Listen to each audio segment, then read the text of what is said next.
민수기 6장 1절에서 8절입니다. 주님께서 모세에게 말씀하셨다. 이스라엘 자손에게 말하여라. 너는 그들에게 다음과 같이 일러라. 남자나 여자가 나실 사람이 되어 나 주에게 헌신하기로 하고 특별한 서약을 했을 때에는 그는 포도주와 독한 술을 삼가야 한다. 포도주로 만든 시큼한 술이나 독한 술로 만든 시큼한 술을 마셔서는 안 된다. 포도즙도 마시지 못한다. 날 것이든 마른 것이든 포도도 먹어서는 안 된다. 그는 나실 사람으로 헌신하는 그 기간에는 포도나무에서 난 것은 어떤 것도 씨나 껍질조차도 먹어서는 안 된다. 그는 나실 사람으로 서원하고 헌신하는 그 모든 기간에는 자기 머리를 삭도로 밀어서는 안 된다. 나 주에게 헌신하는 그 기간이 다 찰 때까지는 거룩한 몸이므로 머리털이 길게 자라도록 그대로 두어야 한다. 그는 나 주에게 헌신하기로 한 그 모든 기간에는 죽은 사람에게 가까이 가서도 안 된다. 아버지나 어머니나 형제나 누이가 죽었을 때라도 그들의 죽음에 가까이하여 몸을 더럽혀서는 안 된다. 하나님께 헌신하는 표를 그 머리에 지니고 있기 때문이다. 나실 사람으로 헌신하는 그 모든 기간에는 그는 나 주에게 거룩하게 구별된 사람이다. 아멘. 나실인의 규례에 대한 말씀입니다. 나실인은 2절에 남자나 여자나 주님께 헌신하기로 특별한 서약을 한 사람입니다. 나실인은 남녀 모두가 가능합니다. 여성 차별이 없습니다. 나이도 제한이 없었습니다. 성령은 모든 인격 안에서 자유로이 일하십니다. 나실인은 구별하여 하나님께 봉헌된 자입니다. 하나님을 위하여 특별히 구별된 자, 하나님께 바쳐진 자입니다. 부모의 소원, 본인의 소원, 하나님의 주권적 명령으로 나실인이 되었습니다. 특별히 자원하여 하나님께 헌신하기를 원하는 자에게 기회를 제공하는 제도가 나실인입니다.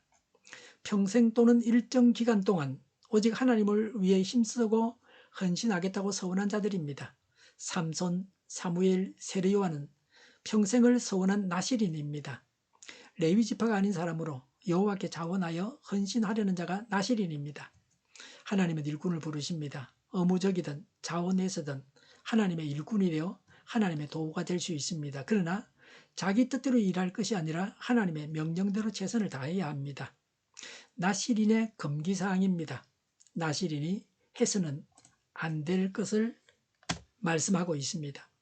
나실인이 먹지 못하는 것은 첫 번째 3절에 포도주나 독한 술, 포도주로 만든 시큼한 술, 독한 술로 만든 시큼한 술이라고 했습니다. 독한 술은 포도주 외의 주류를 말합니다. 술에 취하다 보면 타락하기 쉽습니다. 시큼한 술은 히브리 가정에서 빵을 먹을 때 양념으로 먹는 것입니다. 알코올 농도가 포도주보다 낮은 신맛의 술입니다. 오늘날 교회에서 술을 금하는 이유가 바로 하나님께 바쳐진 자, 나실인의 금기를 지키는 것이라고 말할 수도 있습니다. 3절의 포도즙, 두 번째는 3절의 포도즙, 건포도를 먹지 말라 그랬습니다. 포도로부터 철저한 분리입니다. 4절의 포도씨나 껍질까지 포함해서 포도에서 난 것은 어떤 것도 먹어서는 안 된다 그랬습니다. 3절의 건포도는 부유한 생활을 암시합니다. 우상 숭배자들이 즐겨 먹던 음식입니다. 향락을 상징합니다. 나실인은 하나님께 헌신하며 하나님의 거룩하신 뜻을 식별해야 하므로 정신을 흐리게 하는 그 어떤 식물도 먹지 못하게 했습니다. 그래서 포도에서 난 것을 일체 먹지 못하게 하셨습니다. 건전한 판단과 이성을 잃게 하는 향락과 관계된 지극히 사소한 것까지라도 멀리함으로써 몸과 마음의 완전한 청결과 절제를 유지하여 스스로를 하나님께 온전히 바칠 수 있게 하기 위해서입니다. 나실인은 단지 포도나 술만 먹지 않는 것이 아니라 육체적 만족과 감각적 쾌락을 추구하는 그 어떤 의식주 생활도 멀리해야만 했습니다. 이런 나실인의 태도는 오늘 우리에게 그대로 요구됩니다. 일체의 탐욕과 이기적인 쾌락을 멀리하고 오직 거룩하고 경건한 삶을 유지시켜 나가야 합니다. 최근 신문에는 건포도는 어떤 첨가물도 들어가 있지 않아서 몸에 좋은 건강식품이라고 합니다. 건포도를 챙겨 먹는 것이 건강에 좋습니다. 우리가 나실인의 규례를 따라서 건포도를 금할 필요는 없습니다. 그리스도인은 머리를 짧게 깎았습니다. 이집트 사람들은 면도를 했습니다. 유대인들은 머리가 남자의 힘을 나타낸다고 생각했습니다.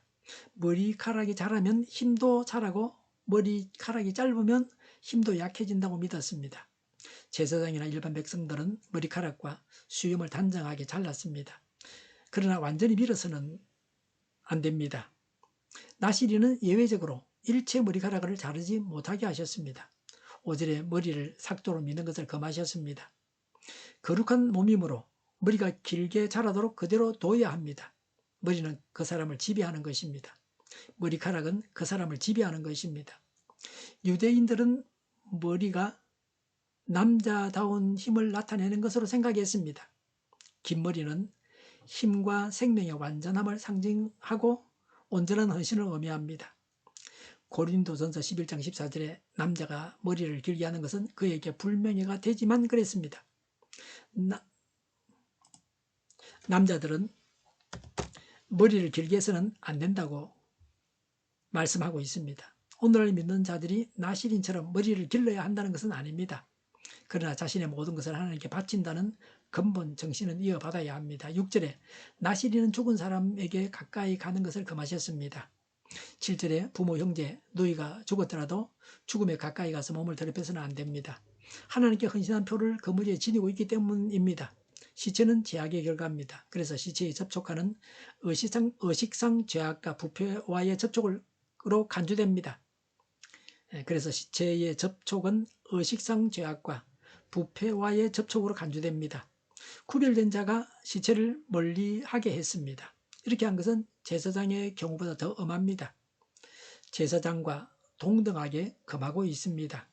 8절에 나시린으로 헌신하는 모든 기간에는 주님께 거룩하게 구별된 사람입니다. 하나님께 속한 구별된 자라는 뜻입니다. 따라서 오직 하나님을 영화롭게 하려는 일념을 따라서 이렇게 살아야 합니다. 첫째는 3절과 4절에 세속의 기쁨을 멀리해야 합니다. 둘째 5절에 자신의 유일한 주인은 하나님이시라는 것을 알아야 됩니다. 셋째 6절에 죄를 청산하고 죄와 단절해야 합니다. 절제와 자기 부인과 세속과의 단절 없이는 결코 하나님께 헌신할 수 없습니다. 이것은 오직 거듭난 영혼만이 봉사할 수 있음을 일깨워 주고 있습니다. 세속으로부터 자신을 철저히 분리시켜 오직 하나님만으로 즐거워하고 하나님만 주인으로 하고 하나님만이 영예라고 삶으로 고백하는 정표입니다. 세상에서 부름받아 거룩한 백성이 된 우리가 세속에 물들지 않고 오직 하나님만을 위해 살 수 있도록 올바른 삶의 자세와 목표를 줍니다. 기도하겠습니다. 성결하게 하옵소서. 성결한 자가 되겠습니다. 성결해야 하나님의 일을 하고 하나님께 영광을 돌리기를 원합니다. 정의가 강물처럼 흘러가게 하여 주시옵소서. 교회가 분열되지 않고 하나가 되게 하여 주시옵소서. 교회가 한 목소리를 내게 하옵소서. 전쟁이 그치고 평화가 오게 하여 주시옵소서. 성경을 대적하는 자가 없어지게 하여 주시옵소서. 조석파와 공산당과 이적 단체들과 적과 통일로 나가게 하는 자들이 없게 하옵소서. 이 땅에 다시는 전쟁이 일어나지 않게 하옵소서. 적과 통일되지 않게 하옵소서. 자유민주 국가로 전쟁이 아닌 평화롭게 통일을 이루게 하옵소서. 하나님을 대적하는 법과 있어서는 안 될 법을 만들지 않게 하옵소서. 이스라엘 법을 폐기하지 않게 하옵소서. 이런 일을 하는 정당들이 사라지게 하옵소서. 정의로운 판결이 내려지게 하옵소서. 정치적 판결하는 자들과 악한 판결하는 자, 재판을 지연시키는 자들이 사라지게 하옵소서. 일하는 자들이 정당한 대우를 받게 하여 주시옵소서. 놀고 먹는 자가 없게 하여 주시옵소서. 일을 만드는 자가 아니고 일을 하는 자가 되게 하여 주시옵소서. 파업과 시비가 그치게 하옵소서. 나라를 망하게 하는 모든 규제들이 사라지게 하옵소서. 눈먼 지도자, 악한 지도자, 자기 배만 부리는 지도자가 사라지게 하옵소서. 앞을 보고서 나가서 분별해 살고 앞길을 제시하고 섬기는 지도자만 있게 하여 주시옵소서. 하나님께서 주신 권세로 섬기는 자가 강해지게 하옵소서. 지도자들과 이 백성들에게 선한 것을 분별하는 지혜를 주옵소서. 나아갈 길을 알게 하시고 취할 것과 버릴 것을 알고 행하여 흥하게 하옵소서.適切한 때에 고칠 것을 고치게 하옵소서. 업무만이 없게 하시고 업무에 충실하게 하옵소서. 쓰레기됨을 뒤지지 말고 성경에서 보물을 찾게 하옵소서. 기도하는 기쁨, 응답받는 기쁨, 성도들이 모여서 교제하는 기쁨, 말씀이 주는 기쁨, 예배드리는 기쁨을 누리게 하옵소서. 살리는 교회가 만군은 집하게 하여 주시옵소서. 저희의 간절한 간구에 응답하여 주시옵소서. 예수 이름으로 명하노니 모든 병만은 물러가고 몸의 모든 부분으로 온전하게 될지어다. 신주의 기적을 베푸셔서 지금도 저희의 질병을 고쳐 주시옵소서. 병중에 있는 모든 자들을 고치시고 온전케 하여 주시옵소서. 갇힌 자를 부르서 자유하게 하여 주시옵소서. 저희와 교회 나라의 민족을 불쌍히 여겨 주시옵소서. 모든 악한 것들을 제거하여 주시옵소서. 부정선거 시비가 없는 제도가 만들어지게 하시며 재판을 지키는 모든 악법들이 사라지게 하여 주시옵소서. 하나님께서 기뻐하시는 교회와 나라가 되게 하시며 경제가 나아지고 경성시조 무역시조 흑자를 유지하게 하시며 출산율이 올라가고 출산의 기쁨을 누리게 하옵소서. 가공업들이 건강하게 하는 먹을거리가 되게 하시며 날 맑은 공기를 마실 수 있게 하여 주시옵소서. 의료계 문제들이 해결되게 하여 주시옵소서. 정의들 앞에 열리고 합계 영광을 누리게 하옵소서. 우리나라가 마약 청정국이 되게 하시며 국가부채 안전부채 가계부채 우리 아버지 각종 무죄를 다 갚게 하옵소서. 의정과 자재 공급이 원활하게 하여 주시옵소서. 과일과 채소와 원유가 가격이 안정되게 하여 주시옵소서. 오늘도 하나님 안에서 차고 넘치는 삶, 복된 삶을 살게 하여 주시옵소서. 감사와 찬양을 주님께 돌려드리며 예수님의 이름으로 기도하옵나이다. 아멘.